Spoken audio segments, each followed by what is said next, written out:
नमस्कार दोस्तों, आप सभी का हार्दिक स्वागत है आपके अपने सबसे favourite show the ultimate English vocabulary में दी 11 मिनट शो में। तो चलिए प्यारे दोस्तों, करता हूं अपने आज के इस शो की शुरुआत। बड़ा जबरदस्त सा अपना शो होने वाला है, जैसा कि आप देख पा रहे हैं। आज भी हम अपनी जो प्रॉपर तरीके से क्वेश्चन आंसर्स पर ही बात करेंगे, क्योंकि अपडेटेड क्वेश्चंस बहुत ज्यादा जरूरी हैं आपके लिए प्रैक्टिस के लिए। देखिए, सबसे फर्स्ट क्वेश्चन आपके सामने होगा आज सिनोनिम से, दैट इज प्रीडिकामेंट। ध्यान रखना बेटा मेरे, प्रीडिकामेंट यानी कि मेरे भाई संकट। क्या होता है प्रीडिकामेंट? दैट इज संकट। क्या होता है आपका संकट? कोई भी चीज। तो संकट को आप क्या बोलते हैं? क्वेंजरी। ठीक है, ईज नहीं होगा, ब्लेसिंग नहीं होगा, सॉल्यूशन भी आपका नहीं हो सकता। Our first word is predicament. बोलो मेरे साथ जल्दी से, क्या वर्ड है आपका? प्रीडिकामेंट यानी कि संकट। और संकट को आपने क्या बोल दिया? डेरी, क्वेंजरी। ठीक है, आगे मूव किया। Next word is our extinct. Extinct हो जाना यानी किसी चीज का विलुप्त हो जाना, किसी चीज का बिल्कुल गायब हो जाना। अगर कोई चीज बिल्कुल खत्म हो गई, दैट मीन्स वो आपकी क्या होगी? बट एक्सटिंक्ट हो गई, तो उसको क्या बोलेंगे आप? वैनिस्ड यानी कि गायब। विब्रेंट जीवंत होता है, एक्टिव हो गया, लिविंग हो गया, ये बिल्कुल अलग वर्ड है। चलो, तो वैनिश यानी बेटा गायब हो जाना, और रेलिंक्विश यानी त्यागना, जिसे आप फोरशेक बोलते हैं, और एक्सटिंक्ट यानी कि बिल्कुल पूर्ण रूप से विलुप्त हो जाना। Next word is glorify. The word is our glorify. Glorify का मतलब होता है चीजों को बढ़िया बनाना, शान शौकत बढ़ाना, दैट इज ग्लोरीफाई। तो ग्लोरीफाई के अगर मैं आपसे सिनोनिम की बात कर लूं तो आप सिंपली बोलेंगे सर प्रेज।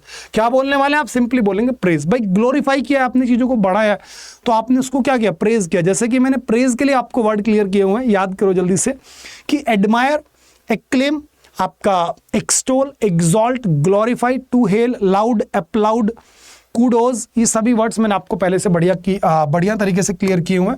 तो द वर्ड इज प्रेज। इसी के साथ और आगे मूव ऑन किया। द वर्ड इज, प्यारे बच्चे, the boxer showed audacity. Audacity का मतलब होता है धृष्टता, बदतमीजी, एक तरीके से दुस्साहस जिसको आप बोलते हैं, वो ऑडेसिटी होती है। तो इसका सिनोनिम चाहिए भाई, ऑनेस्टी नहीं होगा। ऑनेस्टी यानी कि बेटा, ऑनेस्ट को क्या बोलते हैं?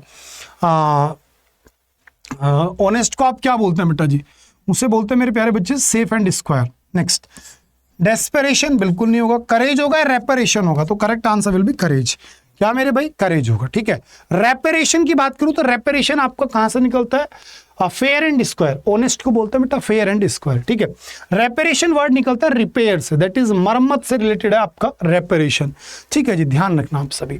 चलो मैं आगे मूव करता हूं। Next word is our mortar. Mortar यानी कि जो चीजें क्या है भाई? नश्वर हैं, जो चीजें खत्म होंगी, तो उसी को आप क्या बोलेंगे बेटा? लीथल। लीथल यानी कि बेटा प्राणदायक या प्राण घातक, जो चीजें खत्म हो जाएंगी, दैट इज लीथल। ठीक है, ओवरजेड नहीं होगा। डिलाइटफुल यानी खुश होता है, उन्मादित होता है। Next word is modest. Modest यानी कि मामूली। मामूली यानी कि बिल्कुल जो बड़ा विनम्र व्यक्ति, उसको आप बोलते हैं मोडेस्ट। और जो व्यक्ति विनम्र है, बड़ा मामूली सा व्यक्ति है, दैट इज शाई।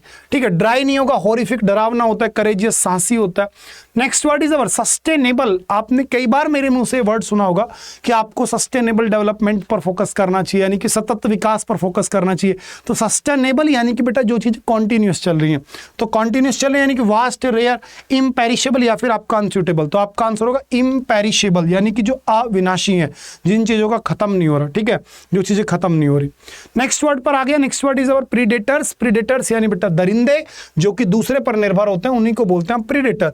और जो बेटा दरिंदे होते हैं वो क्या होते हैं? एक्सप्लॉइटर्स होते हैं, वो दूसरों का शोषण करते हैं, क्योंकि सपोर्टर नहीं हो सकता। फिलैंथ्रोपिस्ट बेटा जनहितोषी होते हैं, और बेनिफैक्टर्स दान करने वाले होते हैं। तो आपका करेक्ट आंसर क्या बन गया यहाँ पर? सिंपली आपका करेक्ट आंसर बना एक्सप्लॉइटर्स।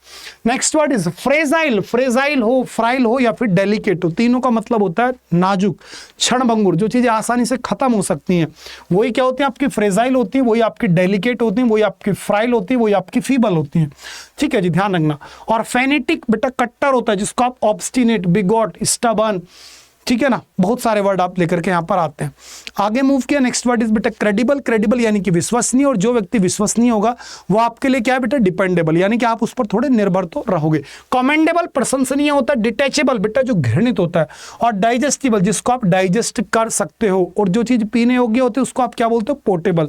क्या बोलते हो बेटा? पोर्टेबल। कॉनोट। कॉनोट का मतलब होता है इशारा करना, किसी की तरफ संकेत करना, और संकेत करने को आप क्या बोलेंगे बेटा? कन्वे करना।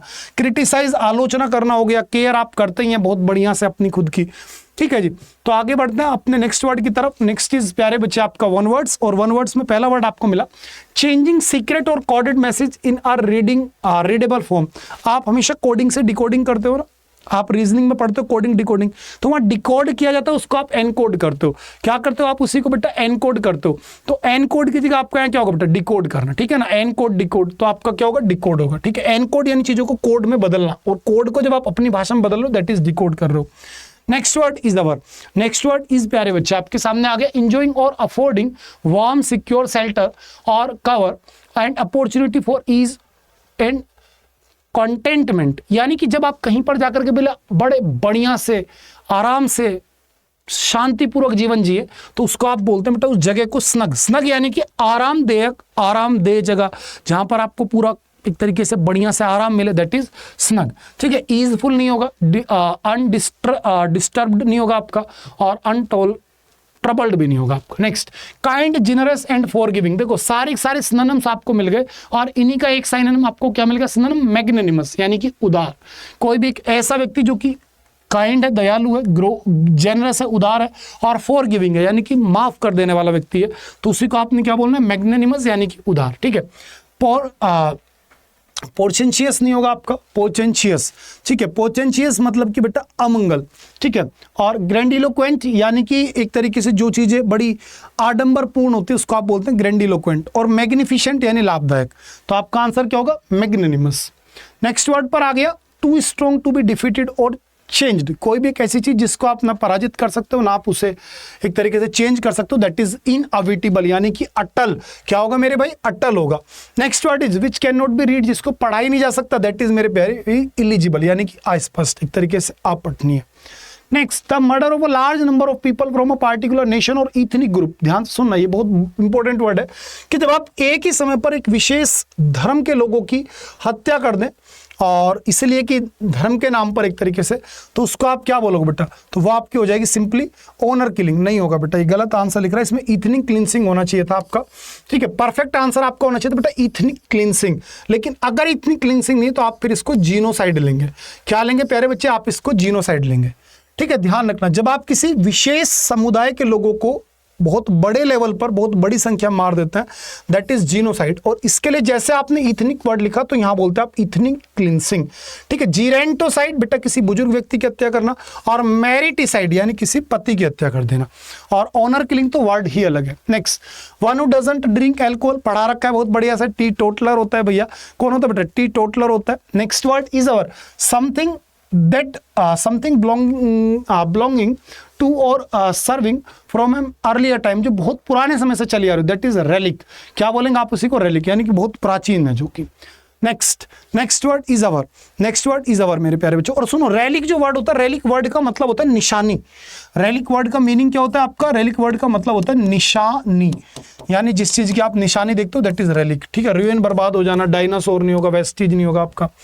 चले आगे मैंने मूव किया, someone who regard the whole country as his whole world as his country. Simple word है यार, कि एक ऐसा व्यक्ति जो पूरे संसार को अपने देश की तरह प्रेम करे, यानी कि भैया विश्व नागरिक, दैट इज कॉस्मोपॉलिटन। क्या बोलेंगे आप? Cosmopolitan. Next, not inform about और अवेयर ऑफ समथिंग, अगर कोई किसी चीज के बारे में जागरूक नहीं, दैट इज ऑब्लिवियस। क्या हो जाएगा आपका? ऑब्लिवियस यानी कि भुलक्कड़। चलो नेक्स्ट वर्ड पर आ गया हूं। Next word is burial ground consisting of grave. बहुत पढ़ा दिया बेटा, सिमेट्री होता है, ठीक है। सेंचुरी नहीं होगा, ऑडिटोरियम नहीं होगा, कोर्टयार्ड नहीं होगा आपका। चलिए ईडियम्स पर बात करते हैं। बढ़िया सा ईडियम आपके सामने आ गया, बॉडी एंड साउल। देखो आप कहीं पर बेटा बॉडी एंड साउल की अगर बात करेंगे, यानी कि पूर्णतया, बॉडी एंड साउल का सीधा सा मीनिंग क्या होता है? पूर्णतया। जब आप बिल्कुल कंप्लीटली इंटायरली किसी चीज को बात कर रहे हैं तो उसको बोलते हैं बेटा क्या? बॉडी एंड साउल, यानी कि बेटा होली एंड इंटायरली। नेक्स्ट आ गया टू बर्न वंस फिंगर, यानी जब आप जानबूझकर मुसीबत मोल लेते हैं, यानी कि to suffer a loss by acting rashly, लापरवाही से काम किया, इस वजह से आपको नुकसान उठाना पड़ा। शूट इन द डार्क, यानी अंधेरे में तीर चलाना, और अंधेरे में तीर चलाना यानी कि जब बेटा आप बिना किसी चीज को सोचे समझे, बिना उसके रिजल्ट्स पर विचार किए काम किए जा रहे हो, तो उसे बोलते हैं shoot in the dark. Next, bulls market, यानी एक ऐसी मार्केट जिसमें चीजों की कीमतें बढ़ रही हो, ठीक है। A market where prices are rising, पढ़ा रखा है आपको ये word. Take your eyes for off the ball, देखो आपने बॉल से अपनी आंखें हटा दी, यानी कि आपने अब चीजों पर ध्यान देना कम कर दिया, यानी कि to stop paying attention from for a moment. Next, to shock in one's shoes यानी बहुत ज्यादा कांपना यानी कि डरना, तो टू बी एफ्रेड। नेक्स्ट आपके सामने बढ़िया सा word to be in two minds यानी कि जब आप बेटा दो मन हो रखे हो, आप दुविधा में हो, तो उसी को आप क्या बोलते हैं, to be in two minds यानी दुविधा में होना, यानी इन अ डिलेमा। और डिलेमा की स्पेलिंग बहुत इंपॉर्टेंट है। Next slack off, slack off यानी कि प्यारे बच्चे जब आप किसी चीज पर से प्रेशर हटा देते हैं यानी कि चीजों को खुला छोड़ देते हैं, आरामदायक स्थिति में भेज देते हैं, that is slack of. Next word is our pig in a pock. Pig in a pock यानी बेटा जब आप किसी चीज को मतलब बिना ज्यादा देखे प्रॉपरली उसको एग्जामिन किए बिना खरीद ले रहे हैं, that is pig in a poke. क्या होगा बेटा मेरे, pig in a poke. And next is the ace in the hole यानी कि जब आपके पास कोई बहुत बढ़िया सी एक तरीके से इसका आएगा टू अटेम्प्ट या a major advantage that one keeps hidden. हाँ, इसका आंसर होगा बेटा आपका कोई भी एक ऐसी चीज जो आप बिल्कुल मतलब एक आदर्श समय तक अपने पास छिपा करके रख रहे हैं, आपके पास में कुछ ऐसी चाल है, कुछ ऐसी आपके पास में रणनीति है, तो उसी को बोलते हैं बेटा एस इन द होल। क्या बोलते हैं मेरे प्यारे बच्चे, ace in the hole. Next over and above यानी बेटा जी सब चीजों से आप जब बढ़ जाएं आगे यानी इन एडिशन टू, यानी इस चीज से अगर आपको अतिरिक्त कुछ मिल रहा है that is over and above. चलो बढ़िया से आपको मैंने सारी चीजें क्लियर की। आई होप आपको बढ़िया मजा आया होगा बेटा। अल्टीमेट इंग्लिश वोकैबुलरी की बुक जरूर ऑर्डर कर दीजिएगा अगर किसी बच्चे के पास नहीं है, क्योंकि कल से बेटा हम फिर से वहीं पर बात करेंगे। ठीक है, कल से मैं आपको बुक वाली चीजें पढ़ाऊंगा। वीक में लगभग 2 दिन मैं आपको क्वेश्चन आंसर्स कराऊंगा, 1 दिन प्रॉपर रिवीजन कराऊंगा और 4 दिन आपके लिए बेटा बुक से मैं चीजें कवर कराऊंगा। ठीक है, कल फिर मिलूंगा सेम टाइम सेम जगह। अगर मेरा ये सेशन अच्छा लगा हो, मेरी मेहनत अच्छी लग रही हो, मेरी आपको पंक्चुअलिटी अच्छी लग रही हो, तो बेटा वीडियो को लाइक करके दोस्तों के साथ शेयर जरूर करना। बाय दोस्तों, गुड नाइट।